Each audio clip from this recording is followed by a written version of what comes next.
শনিবার সকালবেলা আমার কাছে ফোন আসলো, তোমার আম্মুর অবস্থা খুবই খারাপ, তুমি যদি আম্মুর লাস্ট বারের মতো দেখতে চাও তুমি আয়সা করো। 2 ঘন্টা পর আসলো, মানে কনফার্মেশন হইলো যে আম্মু মারা গেছে। জাস্ট 4 দিন পর আমার higher math first paper exam ছিল। সো আমি জাস্ট ওই টাইমটা ব্ল্যাঙ্ক ছিলাম।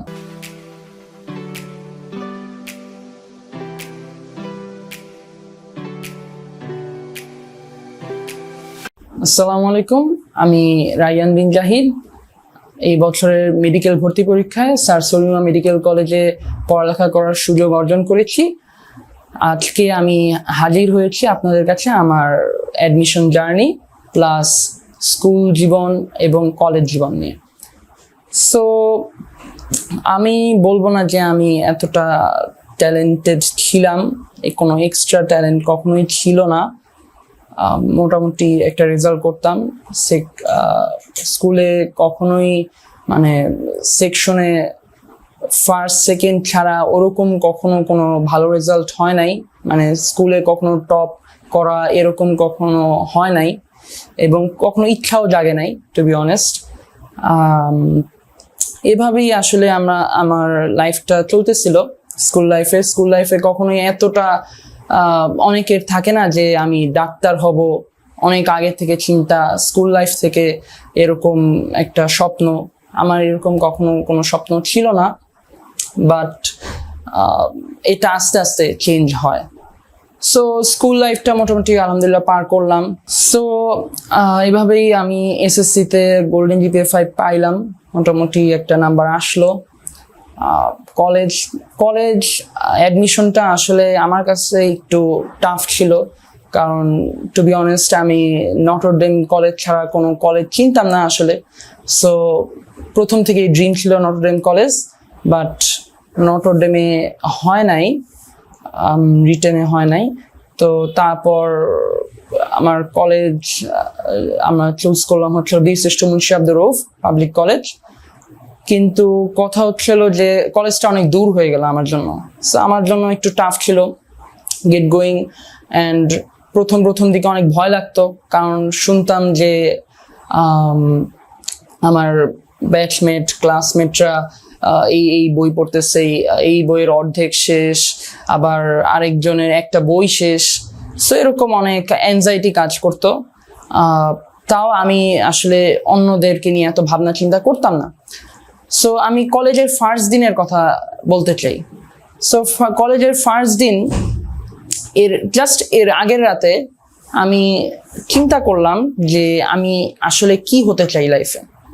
কারণ আমি এর আগে মানে যত ভাইয়া আপুদের ভিডিও দেখেছি আমার এইচএসসির আগে, তো দেখতাম যে ওনারা এইচএসসি এর আগেই চিন্তা ভাবনা করতেন যে ওনারা কি প্রফেশন নিতে চান, ওই অনুযায়ী ওনারা এইচএসসি লাইফটা গুছিয়ে নিতেন।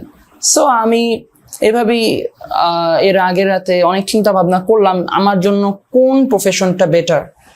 সো এইসব চিন্তা ভাবনা করার পর অনেক চিন্তা ভাবনা করছিলাম ওই রাতে। তারপর সিদ্ধান্ত নিলাম আমি ডাক্তার হব। ডাক্তার হওয়ার অনেক বড় একটা রিজন ছিল আমার ফ্যামিলি।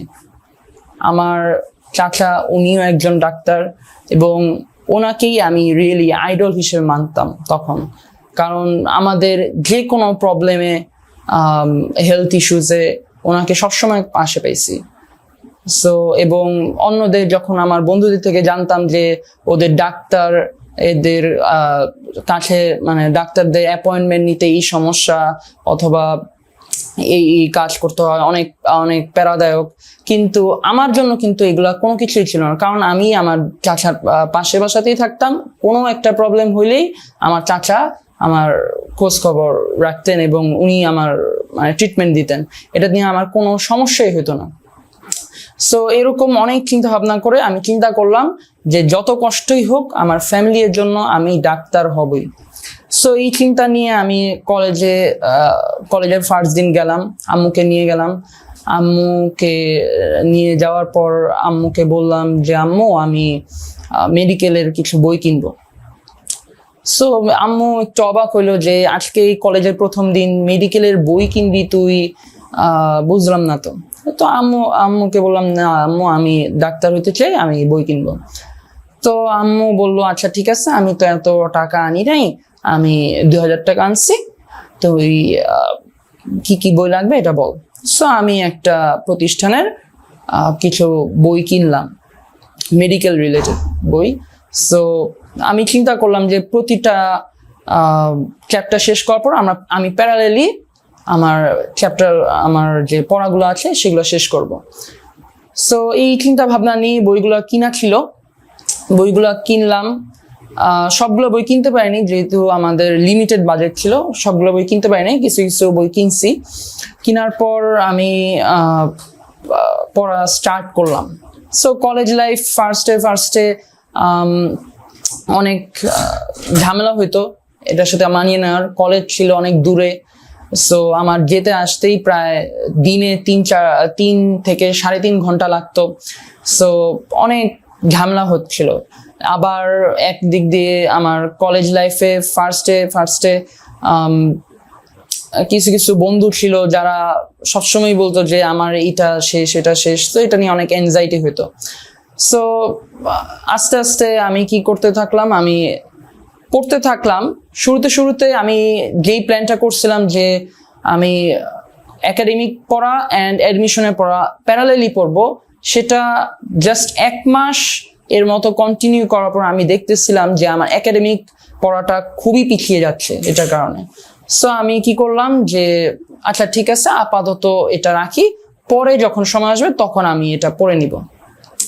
সো আমি এই যে বইগুলা রাখলাম, মেডিকেলের বইগুলা, তারপর আর কোনো ঠিক নেই। তারপর আমি জাস্ট একাডেমিক নিয়ে বিজি হয়ে গেলাম। একাডেমিকে সো আমি ফিজিক্স, কেমিস্ট্রি, ম্যাথ, বায়োলজি সবগুলারই টিচারদের কাছে পড়তাম।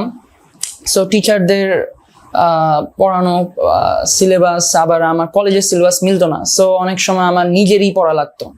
সো এটা চিন্তা করতে করতেই আমার এক বন্ধু আমাকে সাজেশন দিল যে তুই এসসিএস এর একটা ফিজিক্স কোর্স আছে, ওইটা তুই নে। সো আমি এসসিএস এর কথা অনেক আগে থেকেই জানতাম, বাট মানে কখনো এনরোল করা হয় নাই। তো আমি অন্য বড় ভাইয়াদের থেকে সাজেশন নিলাম যে ভাইয়া আসলে কি এসসিএস ভালো হবে কিনা ফিজিক্সের জন্য। তো ওরা বললো যে হ্যাঁ, ফিজিক্সের জন্য এটা ভালো হবে, তুই এটা নিতে পারিস যদি চাস। তো আমি ফিজিক্সের যে ইয়েগুলো ছিল, সেগমেন্টগুলো ছিল, অপর ভাইয়া যেভাবে ভাগ করা ছিল, ওইগুলো আমি আস্তে আস্তে একটা করে এনরোল করতে থাকলাম এবং ক্লাস করতে থাকলাম। অ্যান্ড এটার মাধ্যমেই টু বি অনেস্ট আমি অবসেসড হয়ে গেলাম ফিজিক্সের প্রতি। ফিজিক্স আমার কাছে খুবই ভালো লাগতে লাগলো, ইঞ্জিনিয়ারিং আমার কাছে খুবই ভালো লাগতে লাগলো।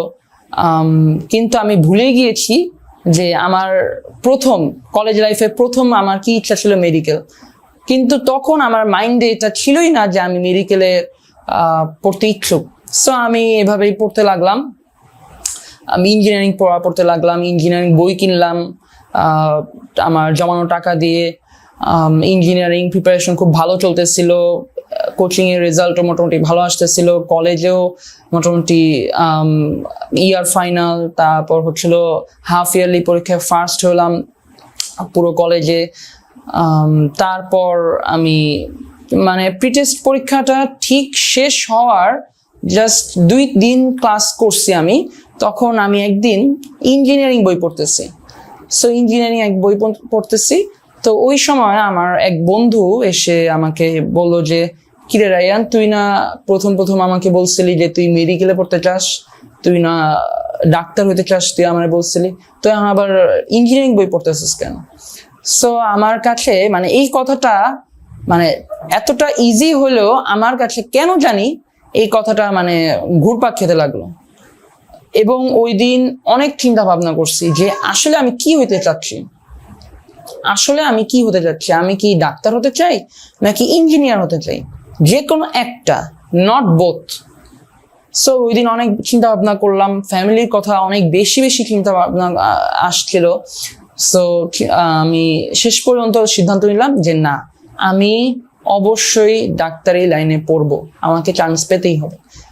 সো ততদিনে আমার যেই মেডিকেলের বইগুলো কিনেছিলাম ফার্স্ট ইয়ারে, ওই বইগুলাতে বলতে গেলে ময়লা পড়ে গেছে এমন। সো পরে আমি চিন্তা ভাবনা করলাম যে হ্যাঁ, আমি এই বই যেই বইগুলো কিনছি এগুলা যাতে ওয়েস্ট না হয়, আমি আমার সর্বোচ্চ দিয়ে এই বইগুলা শেষ করব। তখন আমি জাস্ট প্রিটেস্ট পরীক্ষা দিছি। সো আমার কাছে খুব বেশি হলে 2 মাস ছিল।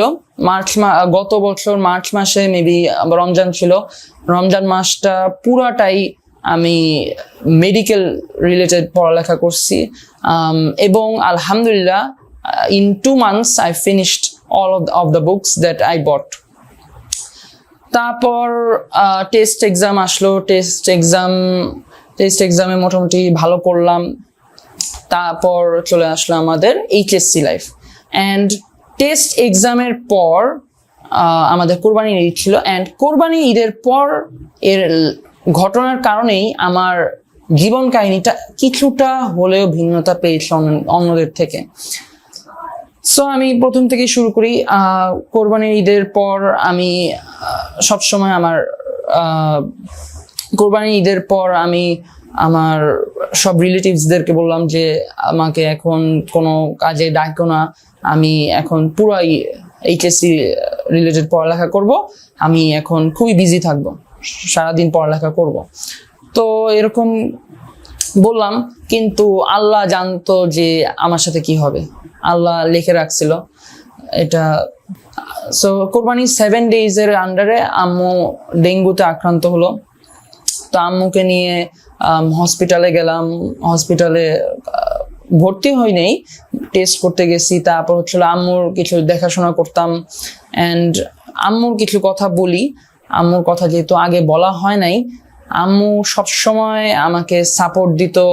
আম্মু কখনোই, আমি যে এই ডাক্তার হব এটা ডিসিশন যে নিছি, আম্মু কখনোই বলে নাই আমাকে যে তুই ডাক্তার হ অথবা ইঞ্জিনিয়ার হ অথবা তুই অমুক হ। কখনোই আমাকে কোনো প্রফেশনের কথা বলো। ইভেন আমার আব্বু কখনোই আমাকে কোনো প্রফেশনের প্রতি চাপ দেয় না। It was only my decision. So আম্মুকে নিয়ে অনেক দৌড়াদৌড়ি করতাম। আম্মু যখন ডেঙ্গুতে আক্রান্ত হলো, আম্মু আস্তে আস্তে সুস্থ হইল, কিন্তু আম্মুর ডেঙ্গু হওয়ার পর থেকে পেটে ব্যথা হওয়া স্টার্ট হইলো। সো আম্মুর পেটে ব্যথা হওয়া স্টার্ট হইলো। আম্মু ডেঙ্গুটা সেরে গেল কিছুদিন পর, বাট পেটে ব্যথাটা রয়ে গেল। সো আম্মুর পেটে ব্যথা নিয়ে আমার চাচুই ট্রিটমেন্ট দিতেছিলেন। আম্মুর পেটে ব্যথা আস্তে আস্তে আস্তে আস্তে অনেক বেড়ে গেল। অ্যান্ড তারপর অনেক হসপিটালে গিয়ে কি বলে টেস্ট করছি। আম্মু টেস্ট করার পর এত বড় কেমন কিছু ধরা পড়লো না, বাট মানে আম্মুর পেটে ব্যথা কমলো না। সো এইসব কিওসের মধ্যে আম্মুকে নিয়ে টেনশন হতো ওই টাইমে। আম্মুকে নিয়ে অনেক ভাবতাম। অ্যান্ড আব্বু আমাকে ওই সময় মজা করে বলতো যে আব্দুল কাদের জিলানি। সো ওই সময় অনেক ভাবতাম আম্মুকে নিয়ে।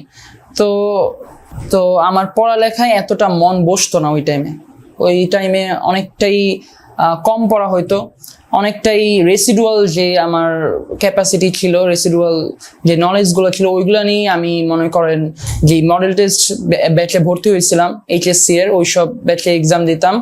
তারপর হচ্ছিল তারপরেই আম্মুর পেটে ব্যথার চিকিৎসা চলতেছে, ঠিক এমন টাইমে আমার ডেঙ্গু ধরা পড়লো। অ্যান্ড ডেঙ্গু ধরা পড়ার পর আমি প্রায় 2 উইকস বই ধরতে পারিনি। আমার অবস্থা খুবই খারাপ হয়ে গেছিল। প্লাটিলেটস এত কমে নাই, বাট খুবই অসুস্থ হয়ে পড়েছিলাম। সো ওই টাইমে বই ধরার মতো মানে সাহস পাইনি ওই টাইমে। তারপর আমার ডেঙ্গুটা আস্তে আস্তে সারলো। আর ডেঙ্গুর সময় আম্মু বলতে গেলে আম্মুর যে পেটে ব্যথাটা ছিল, আম্মুর পেটে ব্যথাটা বলতে গেলে নাই। আম্মুকে দেখে মনে হইতেছে যে আম্মু পুরা সুস্থ, ভেতরে ভেতরে পেটে ব্যথা হচ্ছে, এটা কখনোই প্রকাশ করতো না। তারপর আস্তে আস্তে ডেঙ্গুটা আমার সারলো। ডেঙ্গুটা সারার পর আমার কাছে এইচএসসি স্টার্ট হওয়ার জন্য আর মাত্র 10 দিন বাকি। সো আমি চিন্তা করলাম এখন থেকে যদি ভালো করে না পড়ি, আমার আগে থেকে সিলেবাসটা খুব ভালো করে শেষ করা ছিল, বাট আমি যদি রিভাইজটা ঠিকমতো ভালো করে না দেই তাহলে আমার অনেক বড় প্রবলেম হবে এইচএসসিতে। সো আমি ভালো করে পড়া স্টার্ট করলাম, অনেক পড়া মানে অনেক কিছু চিন্তা করে আমি প্রায় সারাদিনই বলতে গেলে পড়তাম ওই টাইমটাতে। তারপর আস্তে আস্তে আস্তে আস্তে দেখা গেল যে আম্মুর পেটে ব্যথা বাড়তেছে, বাড়তে বাড়তে বাড়তে বাড়তে আম্মু কথা ছিল যে আমাকে নিয়ে হলে যাবে। আমার হল পড়েছিল মোহাম্মদপুর প্রিপারেটরি কলেজে। তো আম্মুর কথা ছিল যে আম্মু আমাকে নিয়ে হলে যাবে, বাট কে জানতো যে জাস্ট এক্সামের 5 দিন আগে আম্মুকে হসপিটালে ভর্তি করলাম। অ্যান্ড ওই সময় যেদিন ভর্তি করছি এর জাস্ট আগের রাতে, মানে 12 তারিখ দিবাগত রাতে আম্মুকে নিয়ে ওই দিন হাসপাতালে গেছিলাম। হাসপাতালে গিয়ে আম্মুকে ওনারা কিছু ওষুধ দিছিল। সো ওষুধ দিয়ে আম্মুকে আবার ফেরত নিয়ে আসছিলাম। সো আমি মনে করছিলাম যে এত বড় কোনো কিছু না, কিন্তু তারপরের দিনে আবার হাসপাতালে ভর্তি করলাম। হাসপাতালে ভর্তি করার পরও আমার মনে মানে এরকম একটা, আমার আম্মুকে হাসপাতালে ভর্তি করার পরও আমার মনে এমন কোনো কিছু জাগে নাই যে আম্মু থাকবে না কিছুদিন পরে। সো তারপর আম্মুকে ভর্তি করার পর জাস্ট যেহেতু 5 দিন পর পরীক্ষা, আমার রিলেটিভসরা সবাই অনেক হেল্পফুল ছিল। তারা অনেকেই মানে হাসপাতালে থাকতো। আমি কিন্তু হাসপাতালে থাকতাম না, বাট মানে এক্সামের জাস্ট আগের রাতে আমি বাসায় থাকতাম। অ্যান্ড এক্সামের আগের রাতগুলোতে আমি এক্সামের আগের রাতের বাদে যেই টাইমটা থাকতো, যেই ছুটির টাইমটা থাকতো, ওই টাইমে আমি হসপিটালে থাকতাম আম্মুর সাথে। অ্যান্ড টু বি অনেস্ট, আম্মুর সাথে যে থাকতাম হয়তোবা পড়ালেখাটা একটু কম হইতো হাসপাতালে, বাট যেই শান্তিটা পাইতাম এটা আসলে বাসায় থাকলে পাইতাম না। তো এটা আসলে খুব মানে বাকি যেই কথাগুলো এগুলা আসলে খুবই দুঃখের। আইসিটি এক্সামের দিন আমি মানে আইসিটি এক্সাম দিয়ে বাসায় আসতেছি, তো আমার চাচির হাতে আম্মুর রিপোর্টগুলা। তো আমি চাচিকে জিজ্ঞেস করলাম যে চাচি আম্মুর রিপোর্টগুলো কেমন আসছে। সো চাচি বললো যে হ্যাঁ হ্যাঁ ভালোই আসছে, মোটামুটি এত চিন্তা করার দরকার নেই। কিন্তু আমি আসলে জানতাম না যে আম্মুর রিপোর্টে আসছে যে আম্মুর stomach cancer and last stage. তো বাড়ির সবাই মোটামুটি আমার থেকে লুকায় রাখতো কথাটা, বাট কথাটা আমার কোনোভাবেই হোক আমার কানে এসে পড়লো যে আম্মুর ক্যান্সার। সো একদিন আমি আম্মুর কাছে যাই হাসপাতালে যে নিজে চেক করি, আম্মুর যে রিপোর্টের ফাইলটা ছিল ওই রিপোর্টের ফাইলটা বের করে নিজে চেক করে দেখলাম যে আম্মুর অ্যাডিনোসার্সিনোমা হয়েছে স্টমাকে। সো ওইটা দেখে আসলে আমি ভেঙে পড়ছিলাম। অ্যান্ড তখন আসলে বুঝতে পারি নাই যে লাস্ট স্টেজ ক্যান্সারটা তখনও আশা ছিল যে আম্মুকে নিয়ে হয়তো বাসায় ফিরতে পারবো আমার এক্সামের আগে।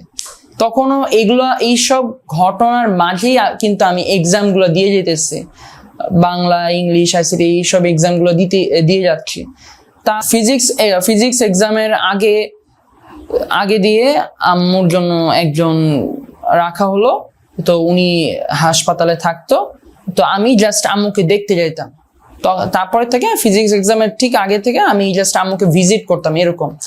তো আম্মু তো জানতো যে আম্মুর ক্যান্সার, আম্মু নিজেও আসলে জানতো না যে আম্মুর ক্যান্সারটা কোন স্টেজে আছে। সো আম্মু অনেক আশাবাদী ছিল যে আম্মু আবার আমাদের সাথে জয়েন হবে, আবার বাসায় আসবে। বাসায় এসে আমরা অনেক প্ল্যান করতেছিলাম যে পরীক্ষার পর কি করব, ঠিক তারপর ছিল অ্যাডমিশন কোথায় করব, মেডিকেল অ্যাডমিশন জার্নিটা কিভাবে আমরা আরো ভালো করতে পারি, এগুলো অনেক প্ল্যান করতাম আম্মুর সাথে। তো তারপর আসলো কেমিস্ট্রি। আম্মুর বাই দ্য ওয়ে আম্মুর কন্ডিশনটা দিন দিন ডিটোরিওরেট করতে লাগলো। অ্যান্ড একদিন আমার এক খালাতো আপু আমাকে ফোন দিয়ে বললো যে তুই কি জানোস ব্যাপারটা? আমি বললাম যে না, কি হয়েছে? বললো যে আন্টি তো বেশি দিন নাই। আমি বললাম বেশি দিন নাই মানে? ডাক্তার বলছে যে আন্টি আর 2 মাসের মতন আছে। তো আমি এই কথা শুনে পুরা শকড। তারপর আমি বললাম না আপু, এটা কি বলো, উল্টাপাল্টা বলতেছো, আমার এগুলো শুনতে ভালো লাগে না, আমি এখন পরীক্ষা দিতেছি, আমাকে এইগুলো সব বললো না। তো এইগুলো বলে আমি রেখে দিছি। বাট মানে ফিয়ার কাজ করতে লাগলো, তখন থেকে আমার ফিয়ার কাজ করতে লাগলো। তারপর আস্তে আস্তে আম্মুর অবস্থা আরো ডিটোরিয়েট করলো। আম্মু শেষের দিক দিয়ে মানে হাঁটতে চলতে কষ্ট হইতো।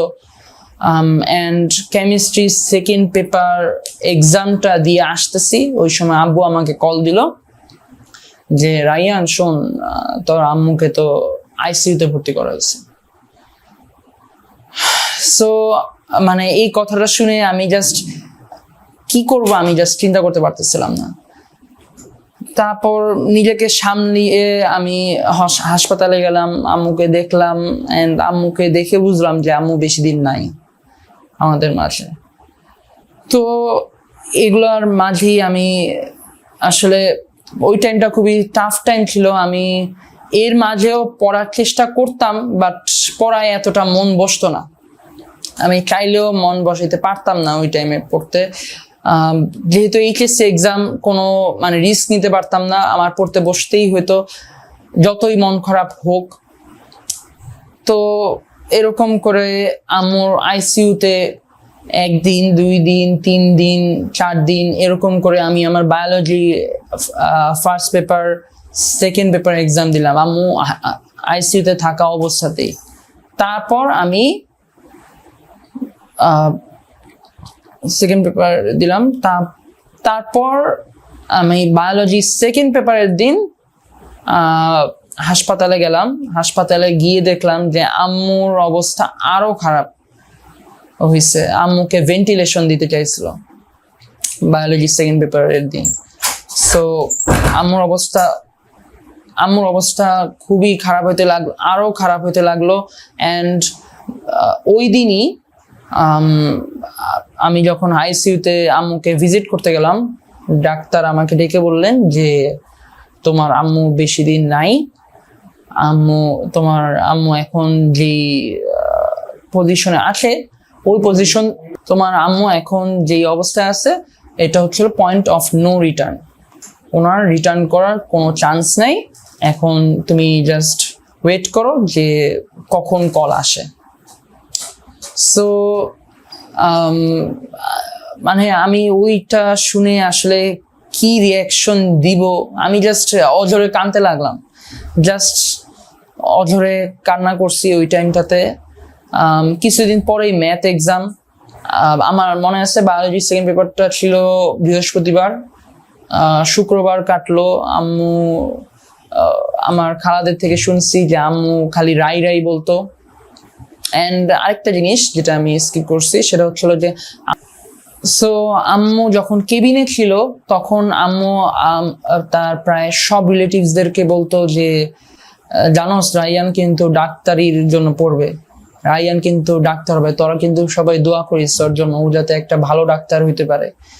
কিন্তু আম্মু কিন্তু আমাকে এরকম কোনো কিছুই বলতো না, জাস্ট বলতো যে বাবা তুই যা ডিসিশন নিছাস এটাই আমার পছন্দ, এটাই। কিন্তু আম্মু যে আসলে মনে মনে চাইতো যে আমি ডাক্তার হব, এটা মানে আমাকে কখনো ডাইরেক্টলি বলে নাই। আম্মুর যে আমার রিলেটিভসদেরকে বলতো যে আমি চাইছিলাম আসলে রাইয়ান ডাক্তার হোক, আমি এটা কখনো বলি নাই, বাট ও যাতে নিজে থেকে বুঝুক। বৃহস্পতিবারের পর শুক্রবার আসলো। শুক্রবারে আম্মুর অবস্থা একটু বেটার হলো বৃহস্পতিবার থেকে। বৃহস্পতিবার যেহেতু ভেন্টিলেশন দিতে চাইছিল, যেহেতু দেওয়া হয় নাই, আম্মু, আমি যখন আম্মুর কাছে গেলাম, আম্মু রাই রাই বললো। আম্মু আমাকে আদর করে রাই রাই ডাকতো, তো আম্মু রাই রাই বললো। বাট আম্মু তখন অনেক কিছু বলতে চাইতো, শেষের দিক দিয়ে আইসিইউতে যখন ছিল আম্মুর মুখে দিয়ে কথা বের হইতো না। সো আম্মু অনেক কিছু বলতে চাইতো, বাট আমি বুঝতে পারতাম না। শনিবার সকালবেলা আমার কাছে ফোন আসলো যে রাইয়ান, তোমার আম্মুর অবস্থা খুবই খারাপ, তুমি যদি আম্মুর লাস্ট বারের মতো দেখতে চাও তুমি আইসা করো। তো আমি দৌড়ায় গেলাম হাসপাতালে, এন্ড যে দেখলাম যে আম্মু বলতে গেলে নাই, কিছুটা একটু পালস আসে হালকা, বাট আম্মু বলতে গেলে নাই। তো এইভাবেই মানে কাটলো। আম্মু 2 ঘন্টা পর আসলো, মানে কনফার্মেশন হইলো যে আম্মু মারা গেছে। এন্ড ওই টাইমে আমি জাস্ট ব্ল্যাঙ্ক হয়ে গেলাম। মানে আমার যে কিছুদিন পর এক্সাম, জাস্ট 4 দিন পর আমার higher math first paper exam ছিল। সো আমি জাস্ট ওই টাইমটা ব্ল্যাঙ্ক ছিলাম। এন্ড আমি হয়তোবা আমার কোনো রিলেটিভসদের কথা বলি নাই, অথবা কোনো বন্ধু বান্ধবদের কথা বলি নাই, বাট ওরা সব সময় আমার পাশে ছিল। এটার জন্য আমি তাদের কাছে সারা জীবন কৃতজ্ঞ থাকবো। ওরা সবসময় আমার সাহস জুগিয়ে গেছে। তারপর আম্মুকে কবরস্থ করে আসলাম। আম্মুর স্মৃতিগুলা রয়ে গেল আমার মাঝে। আম্মুর হয়তোবা ছিলেন না, কিন্তু আম্মুর স্মৃতিগুলো আমার মাঝেই রয়ে গেল। তারপর কি করব, যেহেতু 3 দিন পর এক্সাম, শনিবার হয়তোবা পড়তে পারিনি, রবিবার দুপুরবেলা থেকে পড়া স্টার্ট করলাম। আবার কোনো রকমে নিজেকে সামলায় এক্সামগুলো দিলাম। আলহামদুলিল্লাহ এক্সামগুলো ভালোই গেল। তারপর যেহেতু আমার ডিসিশন ছিল ডক্টর হবার, তো আমি জাস্ট এইচএসসি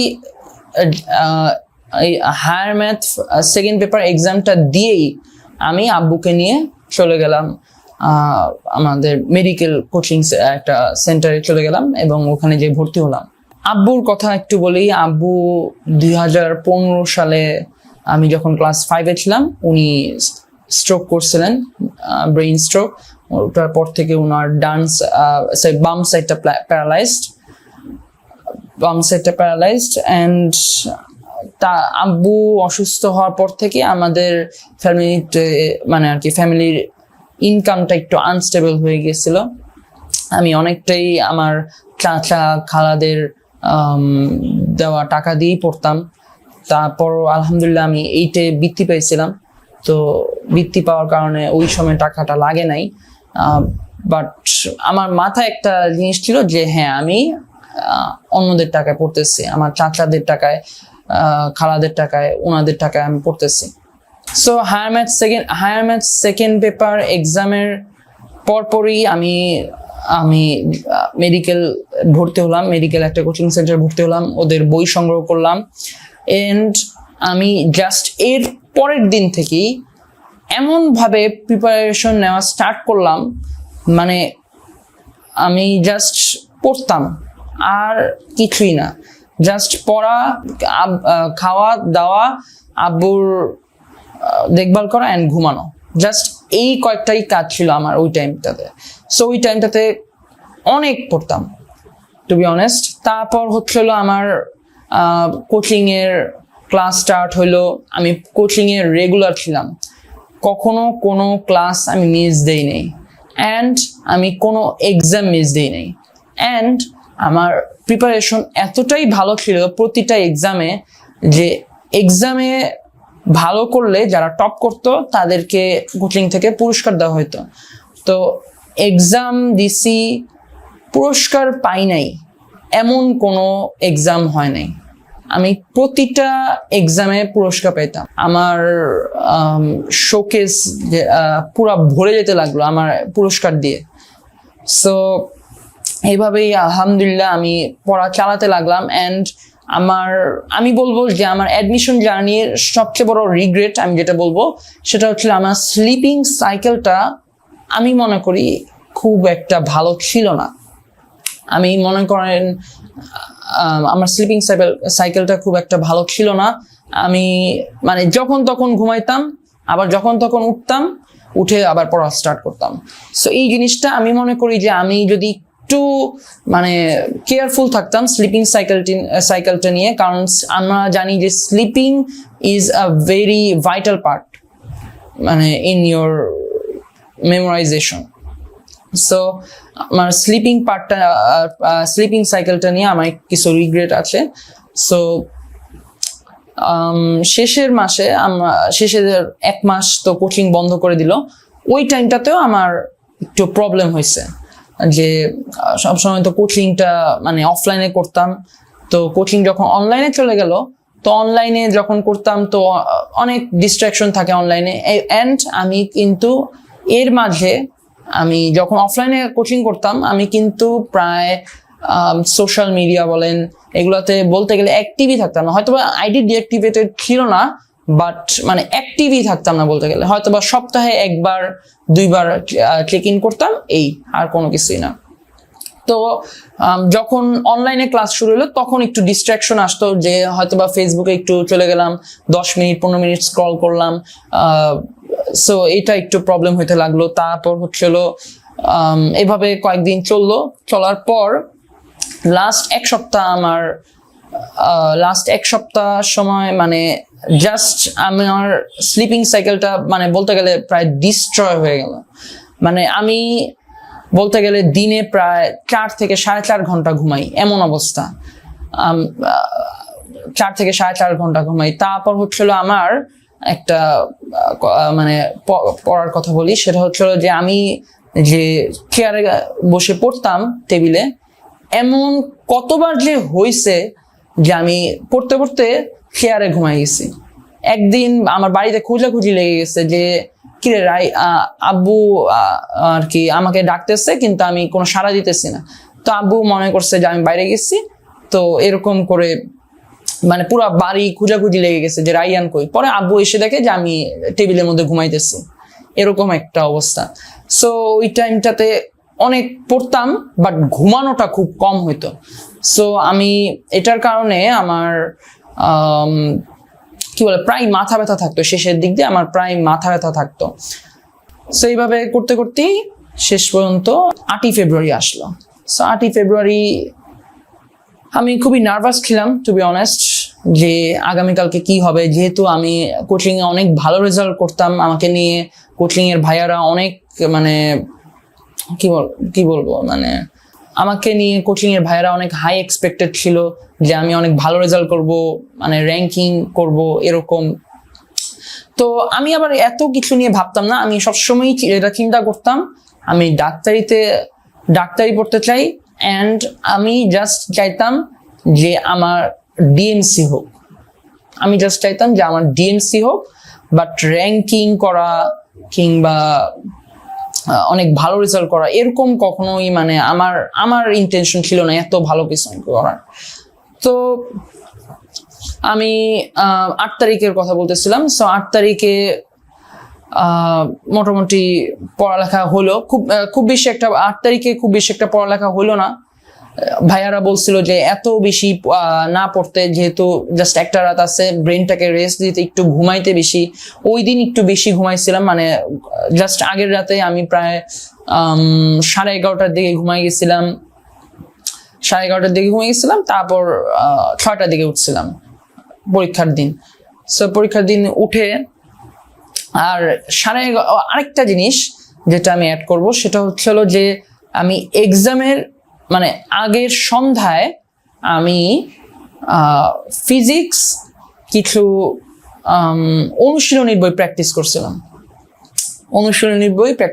যেহেতু ভাইয়ারা বলছিল এটা ইম্পর্টেন্ট। ফিজিক্স কোয়েশ্চেন গুলো সলভ করলাম, দেখলাম যে অনেক কিছু পারি, আবার অনেক কিছুই পারি না। সো যেগুলো পারি না ওইগুলো একটু বেশি এমফেসিস করলাম, অনেক বেশি পড়লাম, পুরো মোটামুটি শেষ করে তারপর আমি 11:30টার দিকে ঘুমায় গেলাম। সবার থেকে আমার সব রিলেটিভসদের থেকে দোয়া নিয়ে আমি ঘুমায় পড়লাম। ঘুমায় 6টা 6:30টার দিকে উঠলাম। ওই দিন সকালবেলাও খুব বেশি পড়ি নাই, জাস্ট কিছু বেশি ইম্পর্টেন্ট যে টপিকগুলো ছিল ওইগুলো জাস্ট একটু চোখ বুলাই গেছি। এক্সামের আগের দিন পর্যন্ত আমি পুরাই নার্ভাস ছিলাম, বাট এক্সামের দিন কেন জানি আমার মধ্যে শুধু পজিটিভিটি অ্যান্ড পজিটিভিটি। আমি আমার সিট পড়েছিল মতিঝিল আইডিয়াল কলেজে। মতিঝিল আইডিয়াল কলেজে যখন আমি হলে ঢুকতে গেলাম, দেখলাম যে হাজার হাজার স্টুডেন্ট। সো হাজার হাজার স্টুডেন্টকে দেখে কিছুটা বিভ্রান্ত হলেও ততটা বিভ্রান্ত হইনি। তো আমি চিন্তা করলাম যে আমি যেহেতু এতদিন এত ভালো ভালো রেজাল্ট করে আসছি, ইনশাল্লাহ আল্লাহ আমাকে একটা ভালো উপহারই দিবেন ইনশাল্লাহ। তো এগুলা নিয়ে আমি পরীক্ষা দিতে গেলাম। পরীক্ষা দিতে গিয়ে অনেক বন্ধুও দেখলাম যে একই হলে একই রুমে পড়ছে। সো ওদের সাথে কিছু কথা বললাম, এটার কারণে হয়তোবা আরো মানে যে টেনশনটা ছিল এক্সামগুলো নিয়ে, সেই টেনশনগুলো একটু কমে গেছে। তারপর হচ্ছিল এক্সাম স্টার্ট হইলো। এক্সাম স্টার্টের পর সো আমার প্রথম 10টা মোটামুটি ভালোই দাগাইলাম, প্রায় 7-8টা মতন দাগাইলাম। তারপর হচ্ছে 11 থেকে 40 আমার কাছে মনে হলো যে একটু টাফ কোশ্চেন, এবং প্রায় 5টা থেকে 10টা দাগাইলাম ওইখানে। তারপর হচ্ছিল বাকিগুলো মোটামুটি পারলাম। বাট বোটানি আমার কাছে খুব টাফ লাগতেছিল, কারণ আমি জাস্ট একটা বই ফলো করছি, and it was a big mistake. আমি এখন মনে করি যে একটা বই ফলো করা উচিত না, আমাদের প্যারালেলি চিন্তা করা উচিত। আমি যদি নগ্নবীজির চ্যাপ্টারটা পড়ি, ফর এক্সাম্পল আমি যদি নগ্নবীজির চ্যাপ্টারটা পড়ি আবুল হাসান থেকে, তাহলে অবশ্যই আমার জানা উচিত যে আজিবুরে কি কি বলছে। আমি বলতেছি না যে মুখস্থ করতে বা অনেক এমফাসিস দিয়ে পড়তে, আমি জাস্ট বলতেছি জাস্ট একটু দেখে রাখা। এই দেখে রাখাটাও যদি আমি করতাম, আমি হয়তোবা আজকে র্যাঙ্কিং করতে পারতাম। সো আমার বোটানি কোশ্চেন গুলা খুব বেশি একটা ভালো হয় নাই, তারপর জিকে গুলাও এতটা ভালো হয় নাই। সো আমি যখন এক্সাম দিয়ে আসলাম, আমি আশাবাদী ছিলাম যে অবশ্যই আমি ডাক্তার মানে কোনো একটা মেডিকেলের চান্স পাবো। বাট আমার আশা ছিল অবশ্যই ডিএমসি। কোশ্চেনের কি বলে অ্যান্সার মিলালাম অনেক কোচিং এর থেকে, দেখলাম যে প্রায় 82-83টার মতন হইতেছে, মানে 82-83 মতো মার্ক আসতেছে। সো আমি আশাবাদী ছিলাম যে 82-83 যদি পাই তাহলে তো মানে ডিএমসি পেতে পারি, ডিএমসি আসার সম্ভাবনা আছে। রেজাল্ট দিল আমাদের 11 ফেব্রুয়ারি, অ্যান্ড আমি দেখলাম যে আমি স্যার সলিমুল্লাহ মেডিকেল কলেজে পড়ালেখা করার সুযোগ পাইছি, আলহামদুলিল্লাহ। কিছুটা মন খারাপ ছিল, টু বি অনেস্ট, একটু কান্নাও করছি ডিএমসি যে পাইলাম না কেন। বাট এখন কোনো রিগ্রেট নাই আমার মাঝে, আমি স্যার সলিমুল্লাহ মেডিকেল কলেজে চান্স পাইছি। অ্যান্ড তারপর আমি আবার আরও 3টা জায়গায় ফর্ম তুলছিলাম, আমাদের ঢাকা ভার্সিটি, তারপর হচ্ছে জাহাঙ্গীরনগর ইউনিভার্সিটি, তারপর হলো ডেন্টাল। কিন্তু আমি চিন্তা করলাম যে যেহেতু আমি আমার স্বপ্ন পূরণ করে ফেলছি, তাহলে আমি কেন মানে আরেকজনের স্বপ্ন নষ্ট করব? হয়তোবা এটাই তার স্বপ্ন, আমি কেন তার স্বপ্ন নষ্ট করব? সো আমি জাস্ট একটাই পরীক্ষা দিছি, মেডিকেল ভর্তি পরীক্ষা। সেই মেডিকেল ভর্তি পরীক্ষাতেই আলহামদুলিল্লাহ আমার একটা ভালো রেজাল্ট আসছে। সো আজকের কাহিনী আসলে আমার জীবন কাহিনীটা আসলে কিছুটা অনন্যতা পেয়েছে জাস্ট আমার আম্মুর কারণে। আম্মু আসলে আমাকে যেভাবে টেক কেয়ার করতো, আম্মু এইচএসসি লাইফে আমি যখন অনেক কিছু কিছু রাত থাকতো যে আমি প্রায় 2টা-3টা পর্যন্ত পড়তাম, তো আম্মু আমার সাথে 2টা-3টা পর্যন্ত ডাকতো। আমি পড়তে বসতাম, আম্মু অনেক সময় দেখতাম যে এসে আমার মাথায় নারকেল তেল দিয়ে রাখছে। আমি যেসব কাজ করতাম এইচএসসির আগে আম্মুকে অনেক হাউসহোল্ড অনেক কাজে হেল্প করতাম। আম্মু এইচএসসি টাইমে একটা হাউসহোল্ড কাজেও আমাকে ডাকে নাই, কারণ কি? আমার পড়ালেখার জন্য। সো আম্মু এতটা বড় অবদান ছিল আমার পিছনে।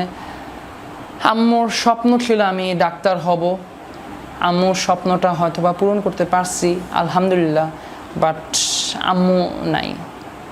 সো এটাই অনেক সময় রিগ্রেট হয়, এত ভালো একটা জায়গায় চান্স পাইছি। কিছুদিন আগে আমি আব্বুকে নিয়ে মেডিকেল কলেজে গেলাম, কিন্তু আম্মু কিছুই দেখতে পারলো না, এটাই আমার মানে আক্ষেপ। আমি আল্লাহর কাছে দোয়া করি আমাদের সকলের আব্বু আম্মুর জন্য, যারা তারা নেক হায়াত পাক, এবং যারা চলে গেছেন তারা যাতে জান্নাতুল ফেরদৌস আল্লাহ নসিব করেন তাদের জন্য। সো আমার আল্লাহর কাছে এই একটাই দোয়া যে আল্লাহ যাতে আমার মাধ্যমে আরও হাজারো মাকে বাঁচানোর সুযোগ দান করে আমাকে, অ্যান্ড আমি নিজের সর্বোচ্চ দিয়ে আমার যেই পেশায় আমি পদার্পণ করছি সেই পেশায় আমি নিযুক্ত হতে চাই। আসসালামু আলাইকুম।